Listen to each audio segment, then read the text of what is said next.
is NBC Palm Springs. More voted yes. It is pretty clear to me that the benefits do outweigh the risk. FDA advisory panel approves the use of the Pfizer COVID-19 vaccine in children ages 5 to 11. The company says a reduced dose of their vaccine is safe and highly effective for that age group. Good evening. Thanks for joining us. I'm Gino Lamont. And I'm Olivia Sandusky. We'll have more details on the timeline for vaccines for kids and new polling that shows how many parents plan to get their kids vaccinated right away. But first, our top story tonight, booster shots are now officially available in Riverside County. Now, there's still a lot of confusion. We spoke to county officials to help break down the qualifications and answer some common questions like, do you need a doctor's note and can you mix vaccine brands? Our own Nico Payne is live now from Walgreens in Palm Desert with more on those answers. Nico. That's right. The Pfizer booster was available back in September, and now those looking to get the Moderna or Johnson & Johnson booster shot will be able to do so. Booster shots are now available countywide, but who qualifies to get the booster dose and where can you get it? We have two vaccine types at each one of our locations. So when you make your appointment or when you look to see where you want to go, make sure you look to see which of the doses are available. The county's website, rivco.org, will list who is providing which vaccine booster at what location on what day. And with added community partners like Walgreens and Vons, the county is expecting a bigger response. We've administered more than 90,000 boosters or additional doses of the Pfizer, and which is a substantial number, although we haven't seen that overwhelming demand like we saw during the initial phase of the vaccine rollout. Those looking to get the Johnson & Johnson booster need to be 18 years or older and who have received their first dose at least 2 months ago or longer. People eligible for the Moderna booster are those who are 65 and older, people 18 to 65 with underlying medical conditions, and those who are at increased risk of exposure due to work settings. And as far as mixing and matching booster shots, the CDC says it's okay to do so with all three vaccines. Some people may have a preference for the vaccine type that they originally received because they did very well with their initial series. For all three vaccines, this is perfectly fine. Residents in the Coachella Valley say they have been waiting for this opportunity to continue to protect themselves from the virus, and officials reminding those that are unvaccinated that they are still able to get their first shot. It's good that we get vaccinated because people keep getting sick, and it's those who are not vaccinated.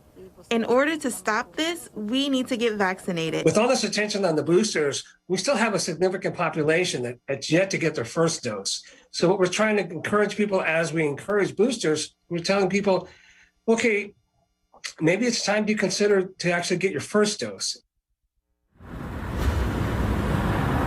And for those who may be wondering, a doctor's note or medical records is not needed in order to get a booster shot. Reporting live in Palm Desert, Nico Payne, NBC Palm Springs. All right, thank you, Nico. So what comes next now that the FDA panel has approved that Pfizer vaccine for kids 5 to 11? Well, soon the CDC will review the data and make a final determination, but that likely won't happen until the beginning of next month.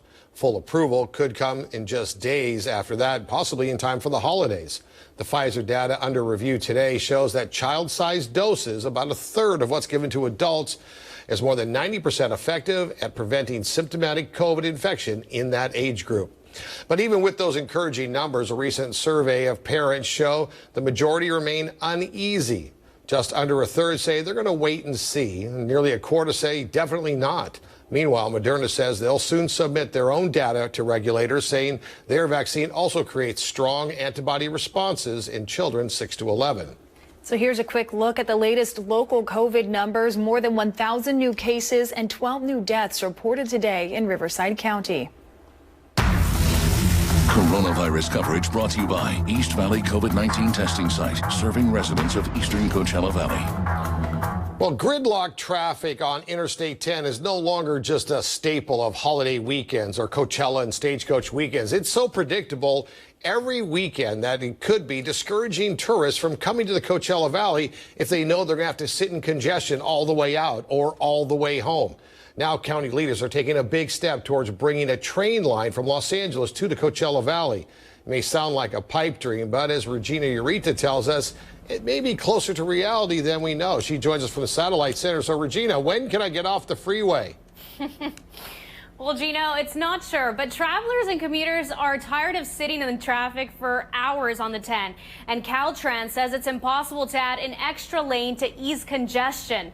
That's where trains come in, an ambitious 144-mile commuter rail project linking the Coachella Valley to San Bernardino, Orange, and LA counties could just be over the horizon.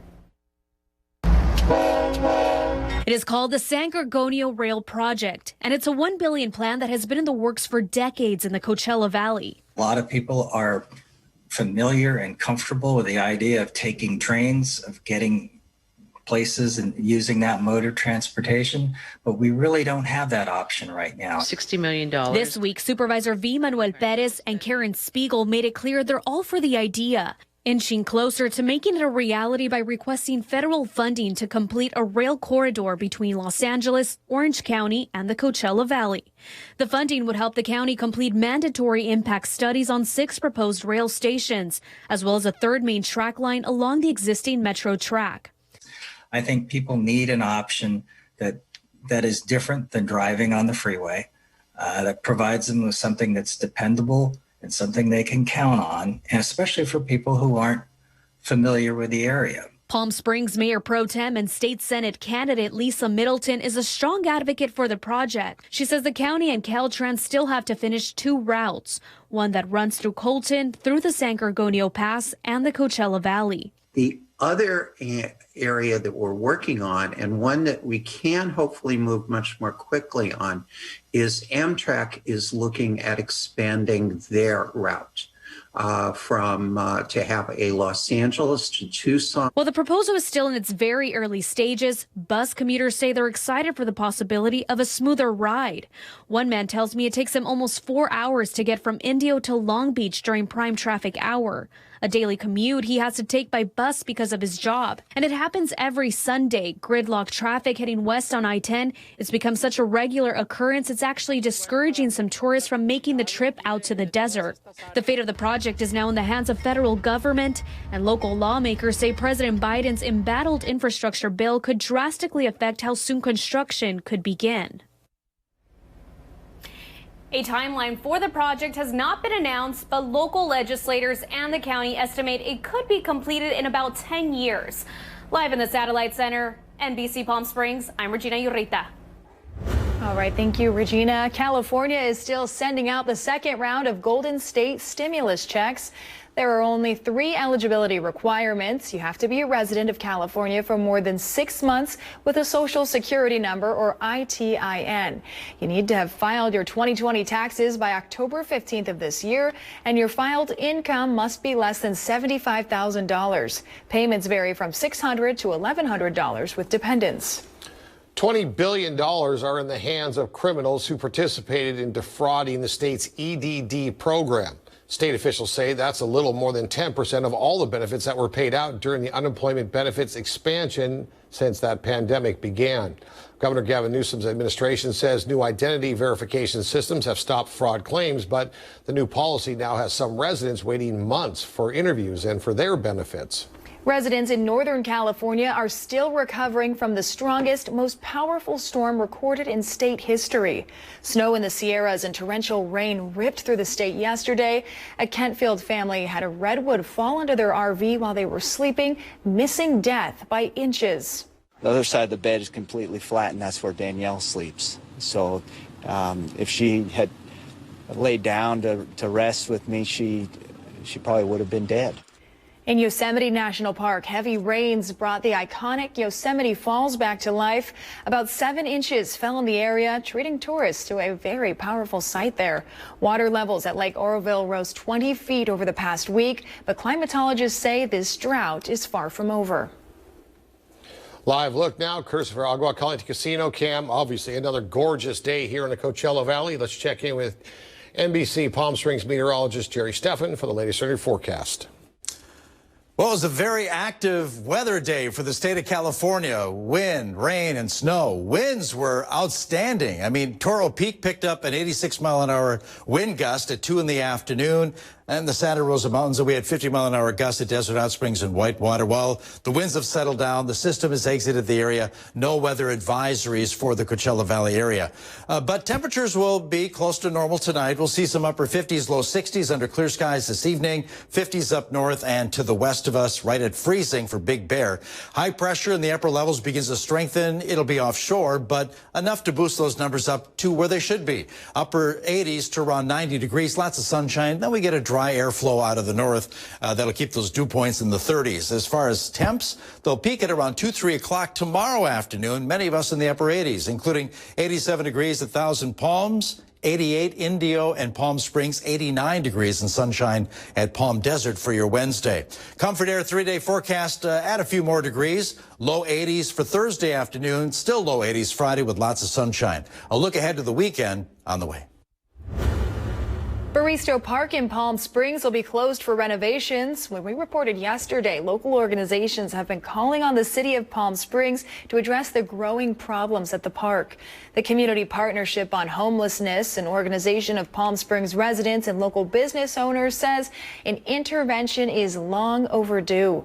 They say the park has become dangerous and drug activity has taken over. We refer to it as Heroin Park because that's what it's become.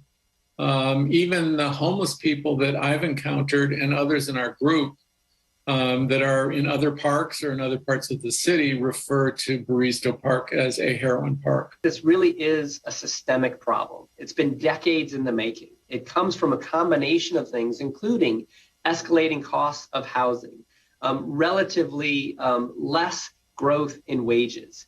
It is mental health and the services that are available. City Council approved a plan to close the park for 6 weeks. It'll undergo a deep cleaning, safety inspections, more cameras will go up, and a more detailed security plan will be laid out. Palm Springs police ruled the death of 38-year-old Desert Hot Springs woman a homicide. She was found dead inside her parked vehicle about midnight on Monday on Cherokee Way near the Oasis Resort and across from the Parker Hotel.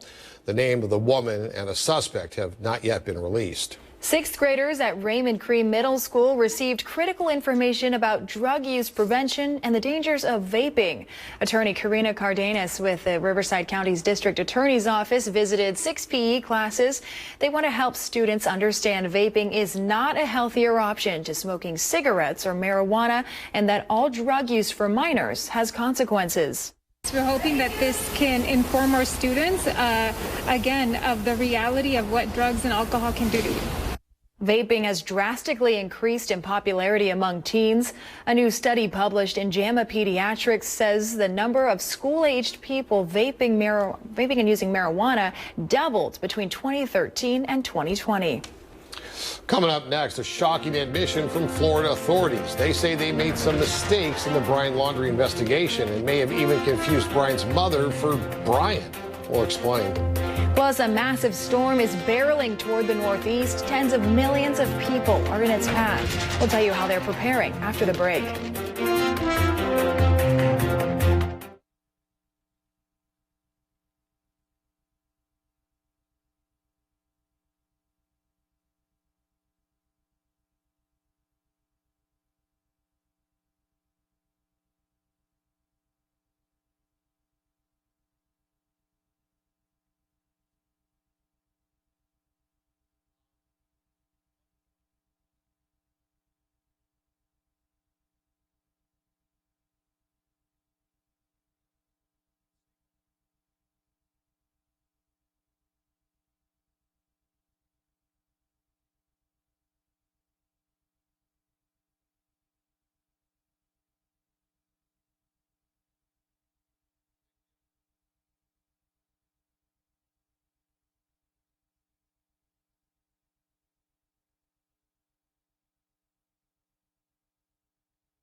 Florida authorities are now admitting they made mistakes in how they handled the Bryan laundry case. They're calling it an apparent lapse by police.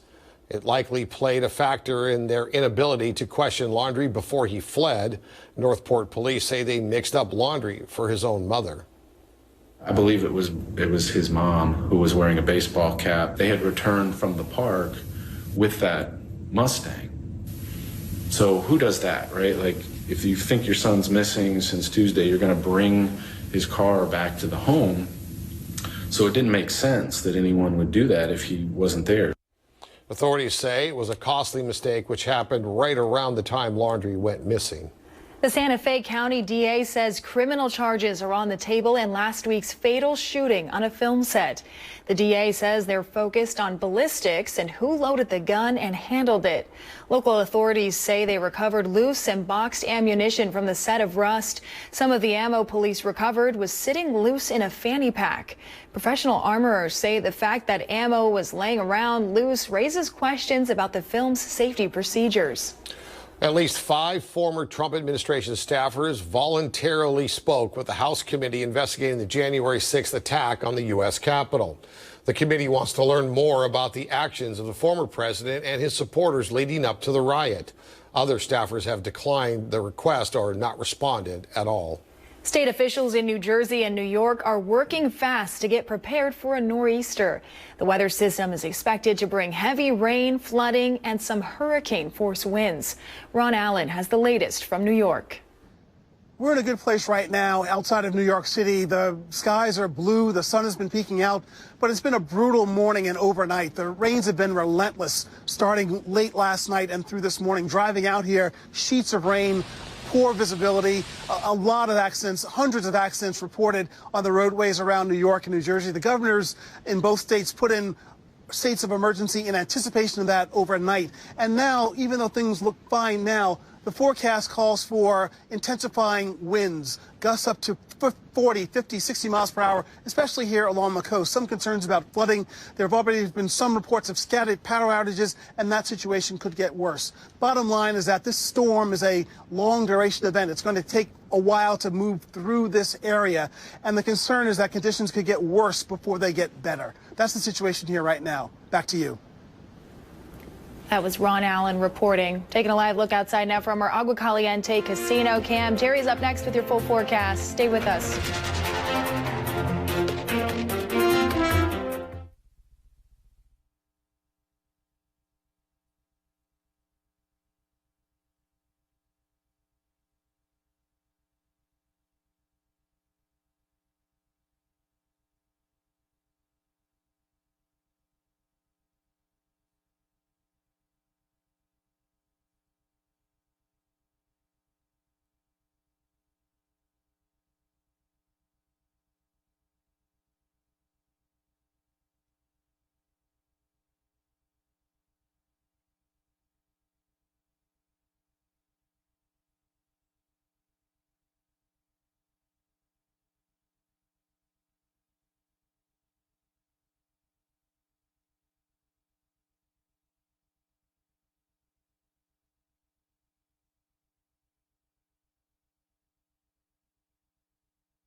And taking a live look, Christopher Walter Clark, Highway 111 cam. Lots of blue skies out there. Let's check in with Jerry. He's got a look at your work week forecast. Before we take a look at what we can expect in the future, let's take a look at that storm system that moved through yesterday. This is radar imagery from yesterday. You can see it all moved to the north and east of us, but it did drag through Southern California, bringing rain and, of course, that wind. How much rain did we pick up? Not a whole lot. Basically nothing at all in the Coachella Valley, just some sprinkles around the area. Had to look west of us. Banning picked up almost 1.5 inches of rain, almost 1/2 inch at Beaumont, Cabazon, about 1/4 inch yesterday. Big Bear Lake picked up over 1 inch of total precipitation.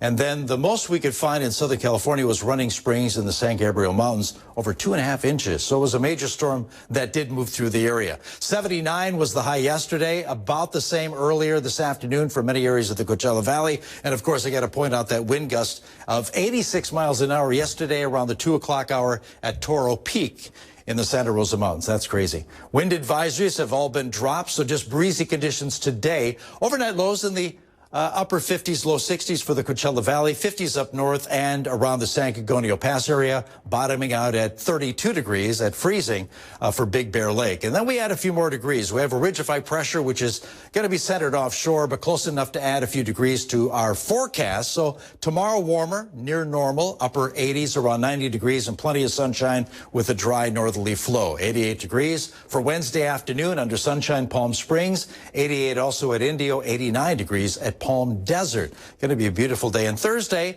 we move up a little higher, too. Lots of low 90s for the valley, lots of sunshine on Thursday afternoon. Dry air will be with us over the next few days.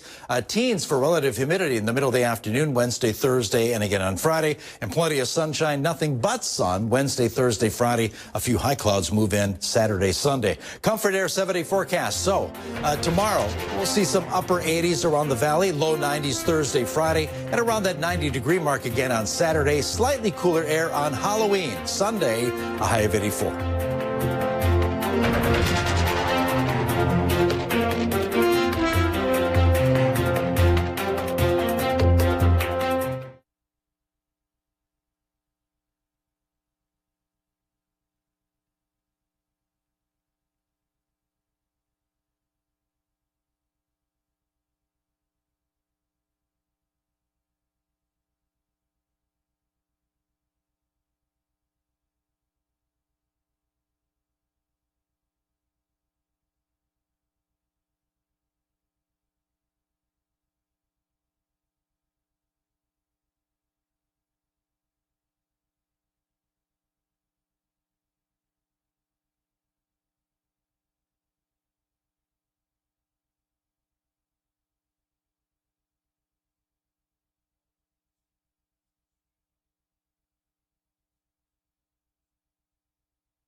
A huge contributor to the supply chain backlog is a lack of qualified truck drivers. When the pandemic hit, many changed careers or just retired.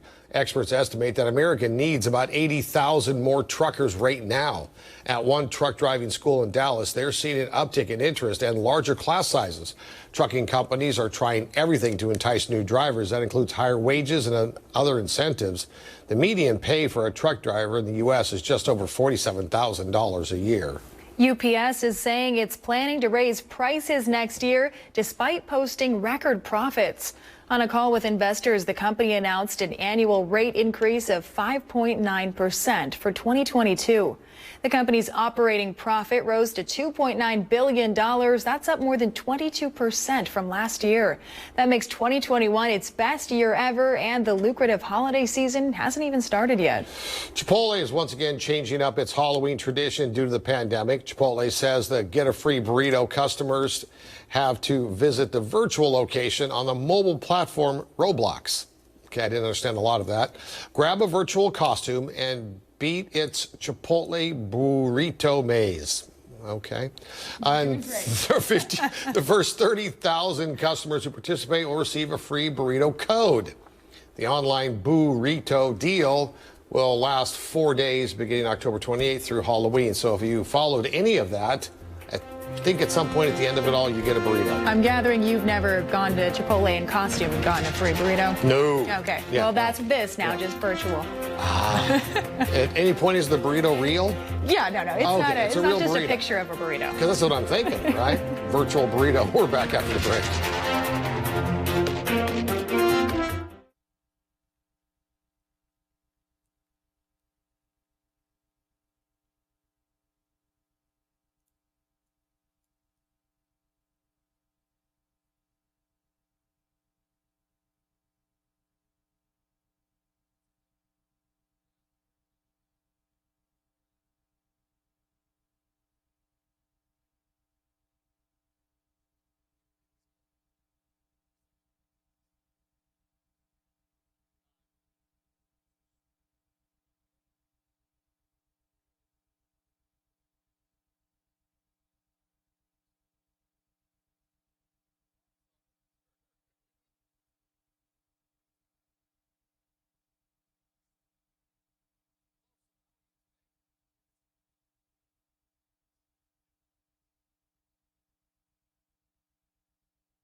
Well, it's turned into a Halloween tradition. Every year, an artist paints a giant pumpkin to look like a different celebrity.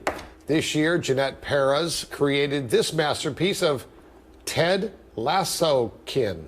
Get it? From Ted Lasso? Yeah. Lasso-kin. The Lasso-kin. The 705-pound pumpkin is the largest on record to be on her porch anyway. You'd think it would take out a porch.